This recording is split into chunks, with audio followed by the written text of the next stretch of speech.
We never wanted to attack somebody. Yes. But we always want to be world conquerors. Where I'll be teaching every particular sutra, 6,000 sutras, Okay. word by word. Too much of a thinker, you better not be in the army. That's what. Yes, sir. Yes, sir. 3 bags full, sir. I do speak on topics like how to get rich. Yeah, how to get rich? Please tell me. I want to get rich and I am stuck somewhere. Hi folks, welcome to another electrifying interview on Spark Igniting Minds. Today we have with us a famous business bestseller author of Chanakya series, Dr. Radhakrishnan Pillai, who is also a speaker and leadership trainer and has dedicated his career to studying and teaching the principles of Chanakya's Arthashastra. With a Ph.D. in Sanskrit and nearly 25 years of experience, Dr. Pillai is a sought-after member for leaders in various fields. His best-selling books, including Corporate Chanakya and Chanakya 7 Secrets of Leadership, have garnered international acclaim and have been translated into multiple languages. In this interview, we will delve into Dr. Pillai's insights on leadership, strategy and success, as well as his journey to becoming one of India's top management thinkers. We will also explore Dr. Pillai's recent achievements, such as being honored with prestigious awards like the Sardar Patel International Award and the Lokmat National Educational Leadership Award. His innovative approach to blending ancient wisdom with modern leadership practices has earned him a place among the top 30 Indian management thinkers globally, as recognized by Thinkers50.com. Join us as we delve into the mind of Dr. Radhakrishnan Pillai and uncover the secrets to success in both personal and professional endeavors. Good evening, sir. Welcome to Spark Interviews, and we are very, very happy today to have you as our guest. And the association between you and me has been for almost 2-3 years. We are seeing you. I am seeing you for the first time, but we have been associating online and this thing. I've got great respect for you, and as a Chanakya's best-selling author, I have got all regards for you. So my first question to you is, like, you have done an extensive research on Chanakya. How did this personality of Chanakya attract you, and why did you choose to go deeper and delve deeper into Chanakya's personality, his traits? So first of all, before I answer that, thank you for interviewing me on this platform. Thank you, because sir. I've been watching the interviews at Spark. Yes, sir. I've been following that, and of course, as you said, first time we're meeting Yes, sir. face to face yet. We've been doing a lot of programs online, offline, and tomorrow also we're doing a launch. Yes, yes, sir. Yes. It's an honor to see you, ma'am, and have you over here. Thank you. And your personality is always something that inspires me. Oh, thank you so much, sir. So it's an honor for me as well, because this time on the other side giving the interview, maybe at one point of time I'll be interviewing you as well. Oh, I don't think so. That day will come. Anyway. Maybe tomorrow? Okay. So now the question, why Chanakya and why did I dwell deeper into it? So I think Chanakya is a known personality in India. Yes. A historical personality, part of our culture. One of my teachers, Dr. Gangadhar Nayak, used to always tell, there is a Chanakya in every Indian. Okay. Only thing is that you have to invoke him. So it's almost like, motherhood is common in every girl. Motherhood is common in everyone. Every But day. there comes a time to ignite it. So I think Indians have a Chanakya trait in them. Okay. Like, for example, we think a lot about money. Yes. So that's a Chanakya trait. Okay. But we feel very guilty about it. Are you a money-minded person? But Chanakya said, no, you have to be money conscious. So the world runs on money. So Arthashastra. Arthashastra. Second, there's always this devil's advocate in your mind. If somebody rings a bell, the first reaction that we have is that, okay, who is it? Why is he come? Or who is it? So there's always this unknown filter that we have. Okay. And I call that unknown filter as Chanakya. Okay. So of course, when you look at it, he was a person who lived in the 4th century BC. Almost 2,400 years ago he lived. And there's a lot of things that he did. And historically, if you go, he defeated Alexander. He actually created Chandragupta Maurya as Emperor of India. He is also said to have... And he also took an oath to destroy the Nanda dynasty completely. After that, he trained Chandragupta Maurya against Nandas. Yes. Am I right? Absolutely. And a very fascinating personality. Uh-huh. So when I started studying it, like any normal person, you get attracted to great personalities. Correct. But when I started studying, I came across this book called Arthashastra, famously known as Kautilya's Arthashastra. And my goodness, this is the book because of which India became the richest country in the world. Is it? Yeah. Okay. So that's where I said, okay, we have been hearing that India was the richest country in the world. And as I was saying in Hindi, Sone ki chidiya thi. Okay. So all the conquerors came to India. They will not conquer a poor country, right? They want a country which is rich. No, but it has attracted so many Mughals and so many sect of people. So we talk about the invasion and the attacking part of it. But why would somebody invade a nation or a geographical piece of land where there is no abundance? Yes. I mean, I will not go to a deserted country unless I find oil there. So I was wondering why all these people come to India. So we had one of the best governed nations of the world. Okay. We had the richest country in the world. We had a culture. And that culture was not limited to only spirituality. Of course, spirituality is always the base. India is the spiritual guru of the world. But the culture included music, arts, literature. You go to the next step, the culture was also about material culture. Okay. We had so much prosperity. Food is a culture. Nature is a part of our culture. Natural resources, precious stones, silk. On and on we can go. Now a person like Chanakya had actually studied the whole thing and then codified it. Okay. And the governance structure that we had was one of the best in the world. Okay. And when I got attracted, I said, oh my goodness, here is a document which is real. The Arthashastra, the original document which is written 2,400 years ago, is still there in Mysore University. Okay. But it's actually carbon dated. Okay. So, it is not some, They have the Arthashastra. Mysore University has Arthashastra. It's called the Oriental Research Institution in the Mysore University. Okay. It's all in the Thale Patra. Yeah, okay. Palm leaves. Palm leaves. So I think you should go there. Once to do, and we have some scholar there also. Sure, sir. I'm sitting in Bombay, the corporate capital of India. So finance capital is one part of it. But when I started inquiring, researching, I found I think there's one book which you are aware of, but we don't know much about it. It's at a very superficial level. So I studied the Arthashastra, I read a lot. I went to Kerala, studied the whole thing in a Gurukul system. Okay. 6,000 sutras. Oh. Dr. Gangadhar. It's all in Sanskrit. All in Sanskrit, but we have good English translations also. Okay. So I studied that and did my MA in Sanskrit. Dr. Gangadhar and I taught me word by word of Arthashastra.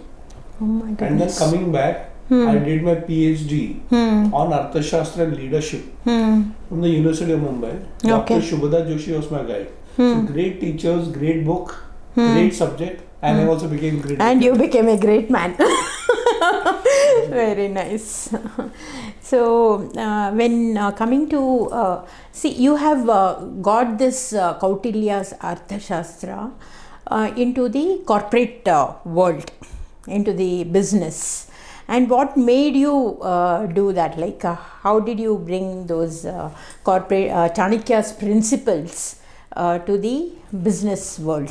So I'll tell you a small incident that happened maybe almost 20 years ago.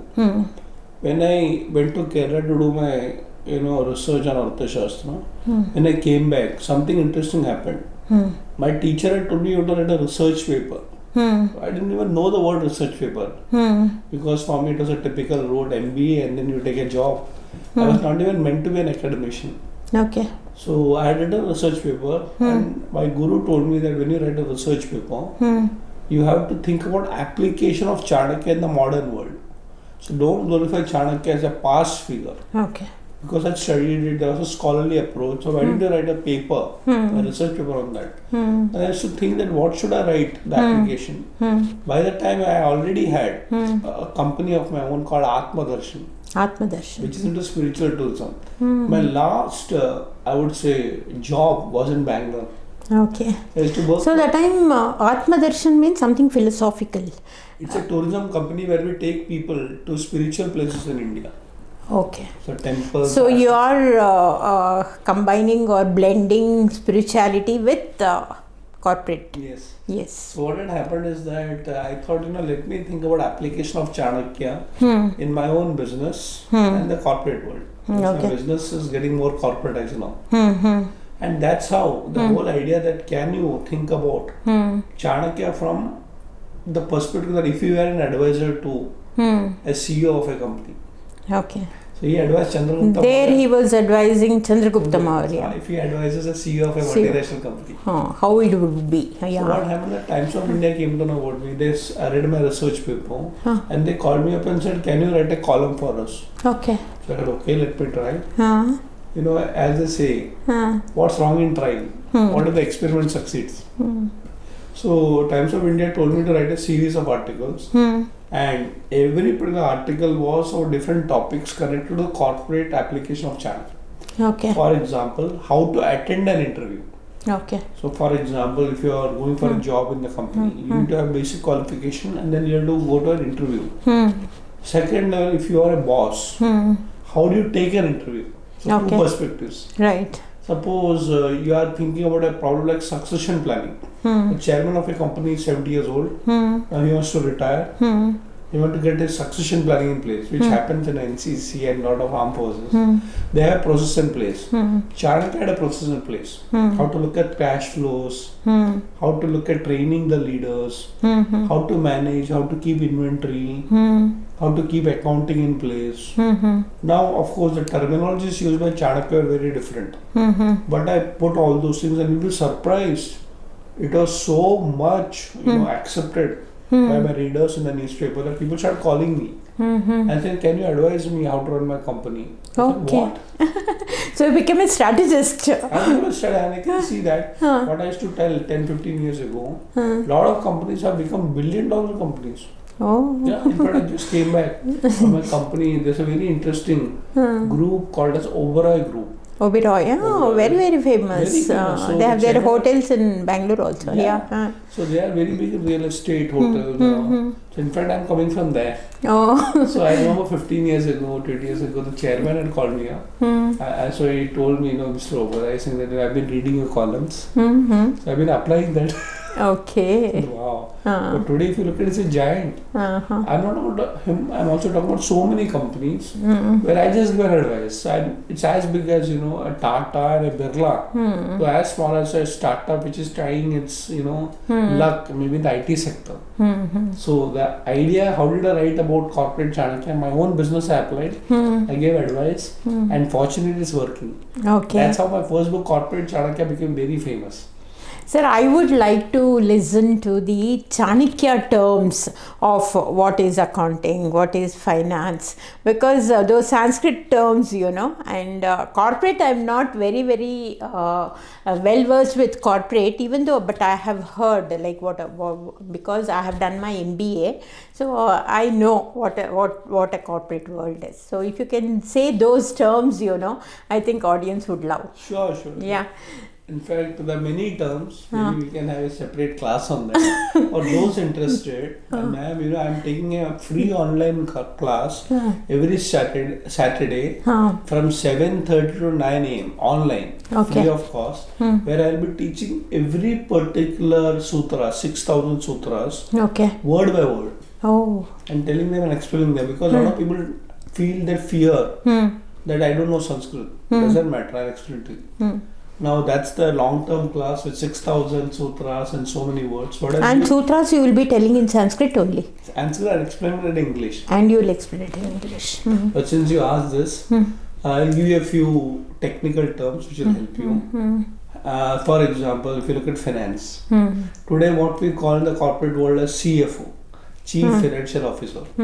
Chanakya would call them Koshadhyaksha. Okay. Kosh is treasury. Kosh is treasury. Oh, yeah. It's not very difficult. Then let's say, there are simple words also, like the king is called Raja, but the technical term is Swami. Okay. Swamitva is leadership. Authority is leadership. Swamitva. Then comes the number 2, whom we call the ministers. Of course, the popular word that comes is Mantri, but it's called as Amatya. Amatya. He himself was called Amatya for Chandragupta. Absolutely. So it's like, it's an advisor to the king also. Then we have terms like Janapada, your Praja. Kosh, of course, I explained. Then we have the army. Army is called Danda. Danda, okay. Now Danda is punishment, you know. Army. But army is controlled by Danda. Yeah, that's As you know, you've been an officer yourself. Yes. You always have a baton. Baton. Baton is to show the power, not to use it. So Danda is a very technical term. In fact, Arthashastra is also called as Danda Niti. Okay. How much to punish? You can't just punish because you have power. You have certain bylaws that defines punishment also. Okay. So Danda is there, and of course the word. But in army, the punishment is too severe, I feel. The way, but I think they have to do that way because, everybody can't use their brain in a war, isn't it? In fact, as you know, this, if you're too much of a thinker, you better not be in the army. That's what. Yes, sir. 3 bags full, sir. That should be. This is a very famous saying, as you know. Ours is not to question how and why. Okay. Ours is either to do or die. Do or die. So when certain people have that intellectual level which is of too much questioning, then you better go and start your IT company. So coming back, all these terms are very lovely terms, and I will tell you some philosophical terms also. Like for Anvikshiki. This is one, and it's so nice to hear also this Anvikshiki word, but I really want to know the meaning of that. So Anvikshiki has been translated by a lot of scholars differently. Like the first one which I read is called philosophy. Investigation. Anveshane, we say. Absolutely. So Anveshan by itself, the process called Anvikshiki. Observation. Okay. Introspection. Oh. In fact, Swami Tejumananji from Chinmaya Mission over the head, he said it's also Brahma Vidya. By inquiring you reach Lord. But if you want to come down a little bit for governance perspective, we have a department of the government of India called CBI. Central Bureau of Investigation. If you translate that to Hindi, you'll be surprised. It's Kendriya Anvekshan Bureau. So Anvekshan is inquiry. Anvekshan is. So for a leader. So Anvekshan has so many meanings. So many. Yeah. Today we call it innovation research. Okay, that's also Anvekshan. Of course. So you inquire, you think about it, you draw solutions. So what we call in the academic world or the research world, problem statement. So you can use this in a jargon. Okay, so basically whatever solution, we'll apply Anvikshiki. Okay. Then comes a very interesting word called as Mandala Yoni. Oh. The circle of kings to become a Vijigishu. Vijigishu, world conqueror. What is Vijigishu? That's what a lot of people believe, that India never wanted to conquer the world. Of course, it's India always on the defense side, not on the offensive side. But I'll tell you something interesting. We never wanted to attack somebody. Yes. But we always want to be world conquerors. Okay. You don't have to conquer the world by killing somebody. Like for through gnana. knowledge power. Knowledge power. So you are conquering people by your culture, your knowledge, your soft power. Correct. Like today yoga. We are actually conquered the world through yoga. Okay. Or if you look at food, spices. We have already conquered through yoga. Yoga has become an international thing now. Absolutely. Music, if you look at Bollywood, Tollywood, the film industry, you go outside India, you realize a lot of people are wowed by Indian culture. Yes. Why to attack them? make them a part of you. So this is also a very interesting concept that Chanakya speaks about, called Vijigishu, the one who wants to conquer the world. Okay. Like we are playing cricket. What's wrong in aiming to win the World Cup? But you don't know the process. So coming back, so many technical terms are there. And of course, when you get into strategy, there's so many words that is used by Chanakya. And again, my favorite is Samadhana Dandavir, the most popular one. Okay. That's fantastic, sir. It was so nice to hear those words in Sanskrit and their meanings also. Then coming to you are doing something, a radio program called as Ask Chanakya. So people will be in they are in turmoil, they have got a lot of challenges to face. They'll be asking you a lot of questions like how to lead their life. So your answers are for that, and how do you even navigate through their problems and Anvikshini. So I'll tell you, I've been fortunate that a lot of people come to me with a lot of problems. Okay. Sometimes it's personal problems, sometimes it's professional problems, sometimes it's something, which is about geopolitics. I train politicians also. Okay. So different problems. You are a solution for all the problems. Maybe I have a problem for their solution. No, can't have. So in the name of Chanakya, everybody comes. Okay. My office is full of people. Suddenly I get surprised. Somebody is coming and telling my daughter has to get married. So I told I'm already married. Oh, daughter is already married and she wants to get. No, she wants to get married, but you want to guide them. Tell me Chanakya solution. I don't want to get married to your daughter. So I get surprised. So I'll give you an instance. Now, a lot of people come with a different problem, but you have to apply Anvikshini. Okay. What is the core area? Once you get that, you can give a solution. Okay. I'll give you another example. So there is a person in a very senior position, he's like a managing director of a multinational firm. He comes to me. So my first impression was, you're going to talk about corporate solution, Chanakya. Come on, I want to talk to you about some personal problem. Okay, sit. He told me something very strange. Okay. Now think about it. He said, my daughter was getting married. It's a different case, okay? Not the case. Okay, the marriage is going on. There's some one day before ceremony called Sangeet. And that day his father dies. Oh. 3 generations. His father. Whose father dies? The man's father. The managing Okay. director's daughter is getting married. And his father was 80 years old, dies on the same day. Okay. So they have to stop the marriage. So That's it. now, this could be one situation, but here what he's explaining is a different situation. He's saying that this happened, but as a decision maker, as the daughter's father, everything is there. He was already 80 years old. We went ahead with the marriage. Went ahead with the marriage. The marriage happened, everything is over. Okay, now it's almost like 1 month is over. Okay. Now is it okay? Now he's not asking whether the marriage should happen or no. It's already happened. It's happened. Now what has happened is that the daughter is married, everything is okay. Of course, it will not be a very great, happy situation because you just lost your grandfather, even for the daughter. The grandfather is gone, and just one day before the marriage. But they took a call and they went ahead. Now you have to think, what is the problem? He's not looking at whether the marriage has to happen or not. It's already happened. Then what happened is that he's feeling very guilty after the marriage. Okay. As a father of the bride. But why? Now that's the question, why? That's where Anvikshini comes in. Okay. Why is he feeling guilty? Then what happened, because he was in such a turmoil, he said, maybe I took a wrong decision. Okay. So now what has entered in his mind is called guilt. Okay. Maybe I should have stopped it. He said, wait, now I realize something. What he requires is counseling, not advice. Okay. Advice is before the problem. Before the problem. It's afterwards, it's over. Okay. So one still he's feeling guilty without any reason. So then what counseling do I do? I comes. listen to him and say, okay.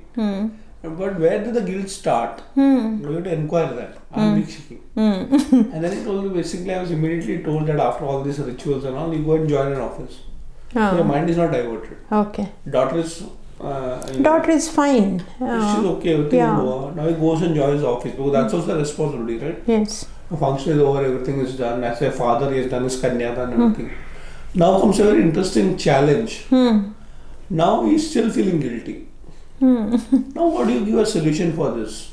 Now, you may ask me such problems. Okay, listen. Number one, don't feel guilty. So you have to go ahead. Now, what is important to understand that whatever has happened is the past. It's not the future. But looking at the past, you're actually spoiling the future. Correct. So what you require is not a solution, but a counseling that come out of the guilt feeling. Yes. And I tell you, a lot of people have this in different formats. So the key word over here is the feeling of guilt. Let me give you another example. I've seen this generation of educated, I would say, women.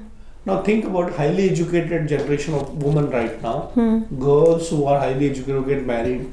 A lot of people who are after marriage working and then they go for motherhood. Now look at the guilt. Suppose they decide to quit their corporate career and take a motherhood break. Something strange happens. They say, I'm so qualified. Am I only worth being a homemaker? It's the guilt of not working. Okay. Now suppose you're working. The guilt, the guilt again, not looking at the child, not giving much attention to the you see this? family. Now she's going to, if you're a working mother also you're feeling guilty. If you're a not working mother also you're feeling guilty. Now what do you do? So the guilt is there always. Now this father, this person I was talking about is feeling guilty, the mother is feeling guilty. Now the problem to address, the Chanakya solution is a mindset to come out of guilt. And that's not easy. Okay. You require 2-3 counseling sessions and there I suddenly become like a psychiatrist. So you are playing different roles. So if your daughter has to get married, and I tell you, because a lot of people from different sectors of society come to me, I've understood something which is called social psychology. And Indians feel guilty of doing everything. Spending money, they feel guilty. If you have got money also you don't like to buy. Why should I buy? Well, we come from that scarcity mentality. So I realized one thing, this guilt is coming in different forms. So my question is that how do I actually convert this guilt into saying that okay, everything is fine. There's a parenting guilt, there's an employment guilt, there's an employee guilt. I don't know how many forms. I mean, everybody, if you look at the faces, they're not charged up. So if an author also feeling guilty. My books are not selling. Right? Correct. If you're a successful author, like guilty, I'm not able to find time for my family. So the problem you have to understand from a very different level. It's a very subtle level. So coming back, what Chanakya would do is a manasthiti. Because the leader, if he operates out of guilt, it's dangerous. He can't take decisions properly. Exactly. Yes. And that colors. And decision making is a quality of a leader. Yes. So then how do you get that frame of mind in a positive mindset and then say, okay, nobody is perfect. You have to move. Yes. So I was very happy when this person told me that I took the decision of let the marriage go. That's Go a ahead. very first good Maybe decision. Now, maybe he must have gone through that guilt while taking the decision, but somewhere he took a decision and let's move ahead. Maybe a lot of other factors he must have considered, not considered. I don't know, it's not part of that discussion. But now I am feeling guilty. And I'll tell you 99% of the guilt comes from all your past decisions. Why did I put the child in this school? So the dvandva, why did I do this? I shouldn't have done this. If you would have done that, why I shouldn't have done this, or I should have done this. This kind of dvandva dilemma is there in everybody, and that leads to guilt. That's what I think. I don't know. In India, this dvandva itself is the problem. And other word is dharma sankat. Dharma sankat. Oh. What to do and what not to do. What to do. In fact, Aavishkar helps you to come out of dharma sankat. Okay. So it's a very interesting dharma, what is adharma. So this anvikshiki keeps the mindset steady in a stable like. But Bhagavad Gita calls it Sthita Pragya Lakshana. Sthita Pragya Lakshana. Yes. So these are my applications of Chanakya. So nice, sir. Very nice. And Chanakya was not only known for Arthashastra, he was also known for Yuddha Niti, then administration, good administration. And I think he has taken a role in every aspect of life in grooming leaders. So in leaders, what traits do you expect, and how do you groom them to become good leaders? in India, if you take there are very few politicians who are I mean, we cannot call them as leaders also. That kind of a state has come into existence. So how do you groom them, and what do you expect out of them? What are the challenges? So here is one very basic problem. Leadership is not equal to politics. Okay, but all politicians are leaders, no? Yeah, but if you're not in politics also, you can be a leader. Correct. Everywhere the leadership is required. So for us, when In you any say field. leader, the first thing that comes in your mind is politics. Yes. And in India, what we have seen when it comes to politics, next word is corruption.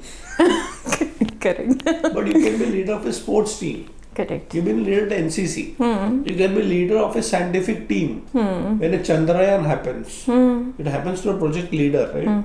Abdul Kalam was a leader in the science field. Missile Man of India is a leader.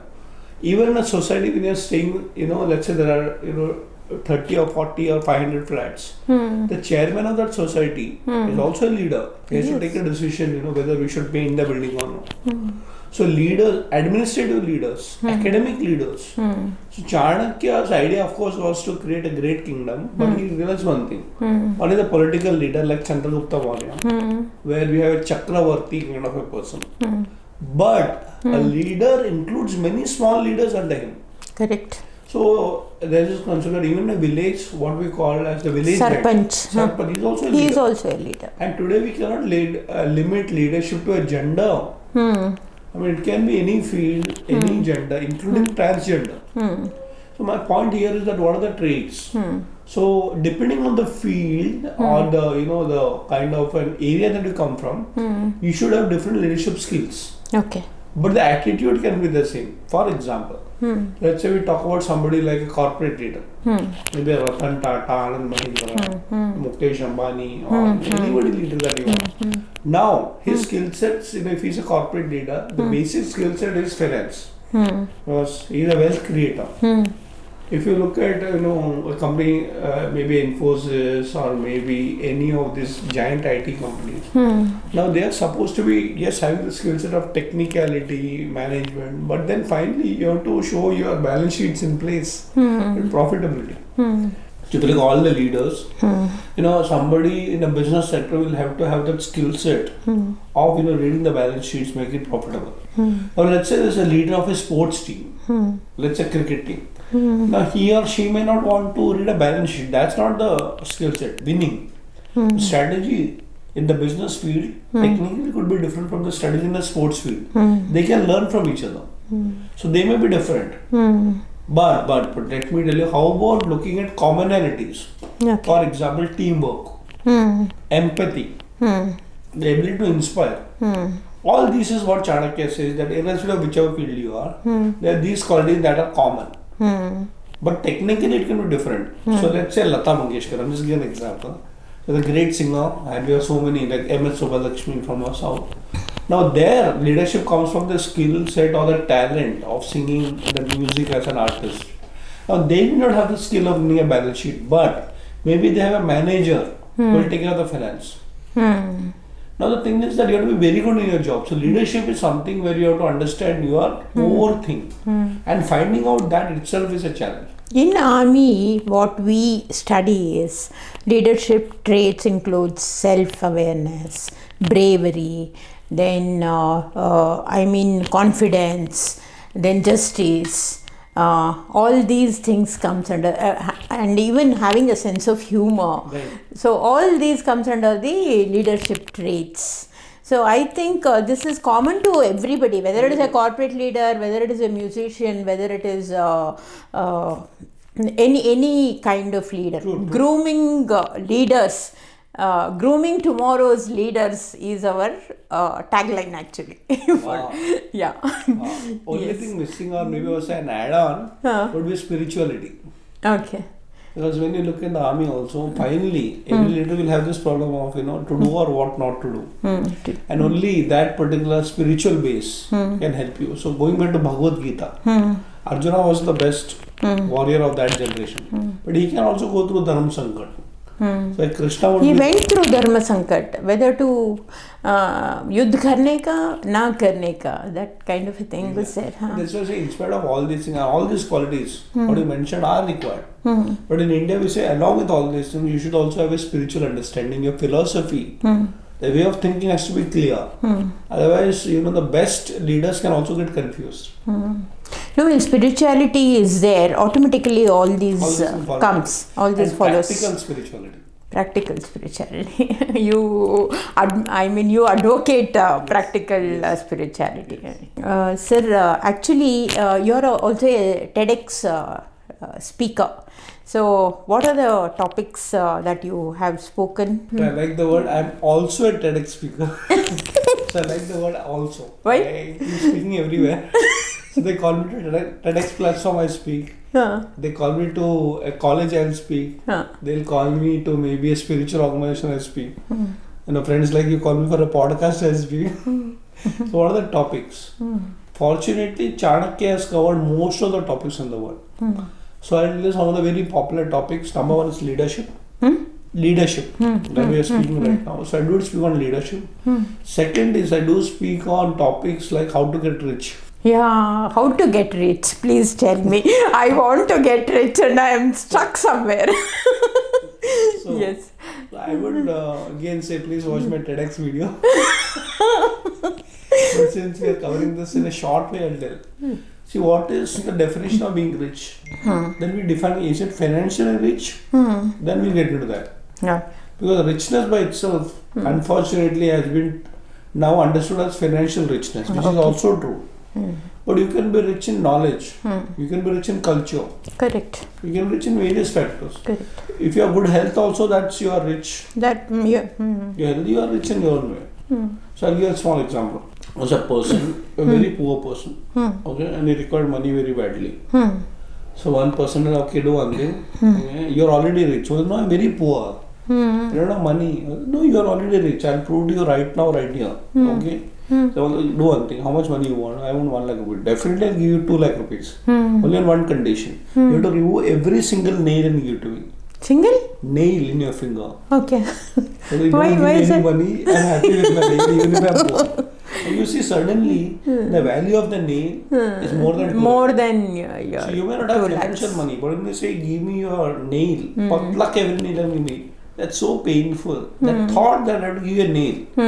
Now please understand this. Suddenly start valuing his body. I say, okay, if your fingernail is worth more than 2 lakh rupees, I'm going to give you, but you have to give it to me. I'm not. That means your whole body. Look at the brain.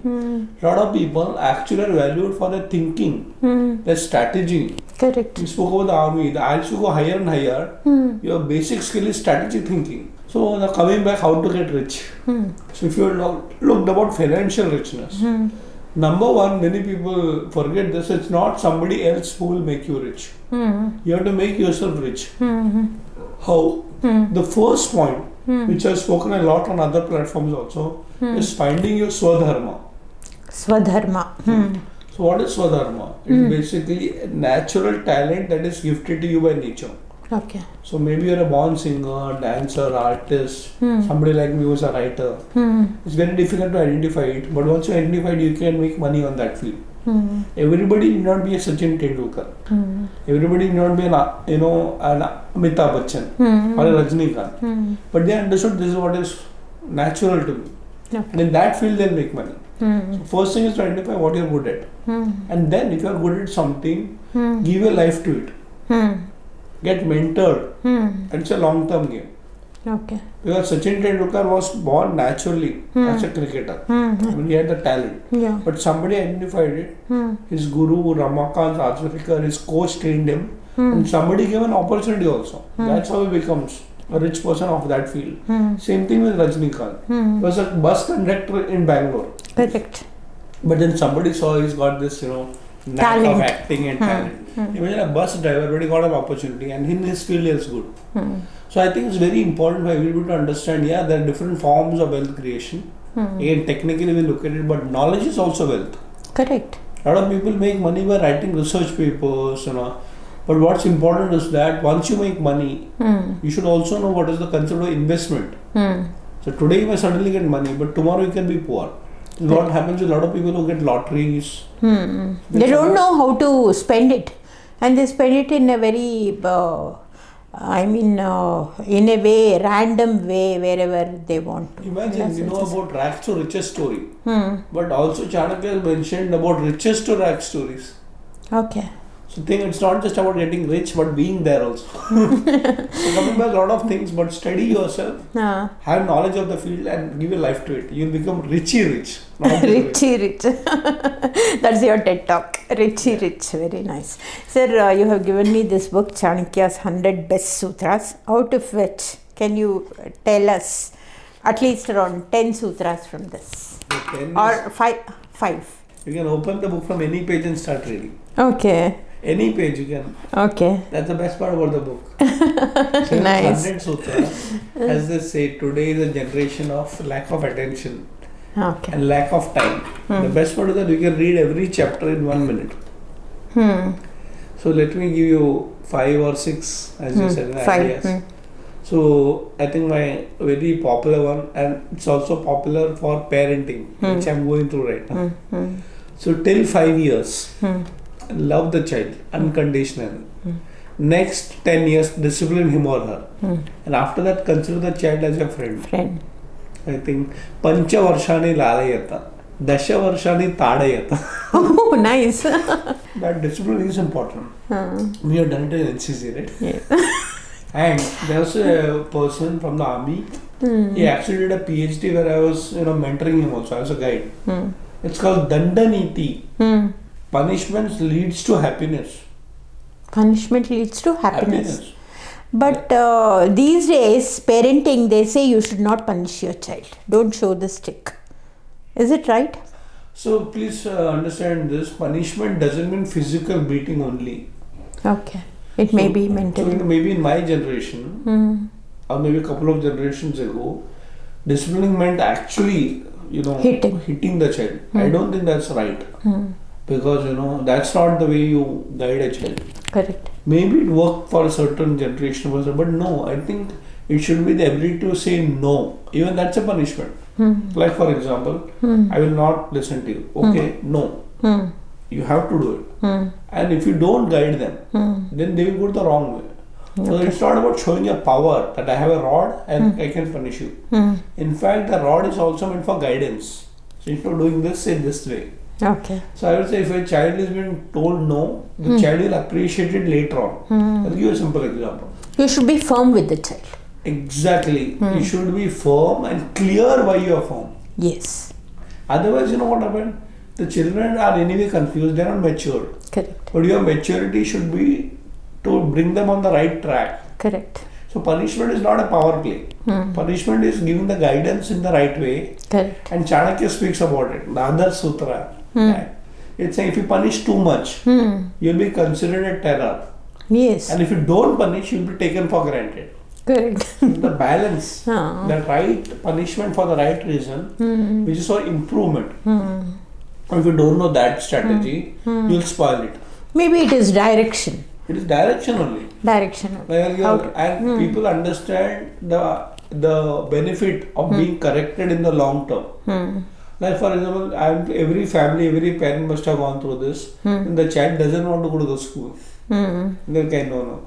And the mother will generally, try, you have to go, but they don't listen. But after a point, they become firm. You have to go. And they do all the dramas, My stomach is aching. Maybe. There are some real reasons for disorder, but after a point, the mother becomes firm. So you have to go. The child will not understand. Saying, okay, I don't want to go to school. It's a mental torture. But in the long term, they always come back and say, yeah, that was the right thing my mother did. Correct. So what is happening? Maybe at that point you don't have the maturity. And later on they realize why my mother did. If you are a good boss, the quality of a good boss, another third point, is actually to punish in the right way and not punish when it is not required. Not punish when it is not required. So you have to be, firm, but you also have to be clear that, you have to have a balance between love and discipline. Okay. So quite a few ideas. These are all then 100 sutras. 100 sutras. So I think to start with, these are some things we should know as a leadership quality. Okay, very nice, sir. So, one last question about the Yuddha Niti. Okay, warfare. I am interested in leadership, warfare, then battlecraft and things like that because I come from, yeah. So, what are the Yuddha Niti that Chanakya advocated, and how are you grooming the military leaders? So, Yuddha Niti is a science by itself. As you said, military is a science. In many universities, actually, there is a subject called Masters in Military Science. So, especially the people in the defense forces go and attend those programs. And there are institutions in India also, like what we call Defense Services Staff College, which is there in Wellington, Tamil Nadu. Then we have NDA, National Defense Academy, that's more the entrance level. NDC, National Defense College. We got College of Defense Management, so many institutions. Now, I'll tell you, all these people are now studying Chanakya and Yuddha Niti from an Indian perspective. I'll give you a couple of because I think we copied the British warfare, I think, all these years. I wouldn't say copied, we continued. We continued. So they left, somebody said very nicely, the Britishers left us and we accepted the Americans. But we never became Indians. So now we are trying to become Indians with all this. I would say, I would turn it a little bit saying that let's also understand what are the best things that the Britishers left. Let's also take the best things from America, but we should also know India is still far more better. It has to be a combination. Yes. Today's generation we can't define. Let me tell you, this question was asked to Sardar Patel. Which question? This question of Britishers have left, should we continue the administrative model? The military model that we have currently is British administration. Correct. All the ranks that we have, they're all colonial ranks. So when you say, a rank which is like a colonel, this colonel is not an Indian term. Yes. So we have different We never changed. We never thought of changing that also. But let me tell you, this debate had happened. And Sardar Patel actually gave a very clear answer to this. Saying that please understand, Britishers have left. Okay. And they had some administrative system. Right or wrong is a different question. And when Patel became the Deputy Prime Minister of India, and that time Prime Minister Nehru, and then there were a lot of social problems we had to face. For example, India, even though it was a free nation, it was a war-torn nation. What? India, war-torn. So India, Pakistan got split. There's no food to eat. And then you're talking about administration, yes. But you don't understand what he said something very nice. He said, let the current administrative system continue for a long time, including military. Okay. Maybe once we solve our basic problems of roti, kapda, makan or food, we didn't have food to eat. Imagine everybody's getting killed. I mean, do you look at administrative reforms? A lot of refugees had come in. All those, so many chaos was there. Some system, let's use it, but not necessarily you have to continue it. Maybe the time has come. Some time let us continue. I think now it's enough time saying, okay, now we need to Indianize Indian systems. But I think, we should not get fanatic about it. If there's something from that system which is good, we'll continue it. Yes. Symbolically, if you have to change the color of the uniform, okay, I mean, I say fine, you can do it. I see in a lot of places, especially universities where I go. If you look at the convocation ceremonies of the most of the universities, they're very British legacy. So they have that cap and all those things. So they say, okay, no, we should not wear that black coat because India is very sunny country, so let's wear not white, let's make orange or whatever. So if you look at saying, okay, we can change the color from black to maybe orange or blue or yellow or white, that's okay. But the question is that is your mindset changing, and by changing all these things, it is becoming more efficient or productive. So coming back to the point, in India we have a lot of strategic wisdom for the armed forces. For example, there's out of 15 books of our chapters and books in the Arthashastra, 9 of them are Yuddha Niti. Okay.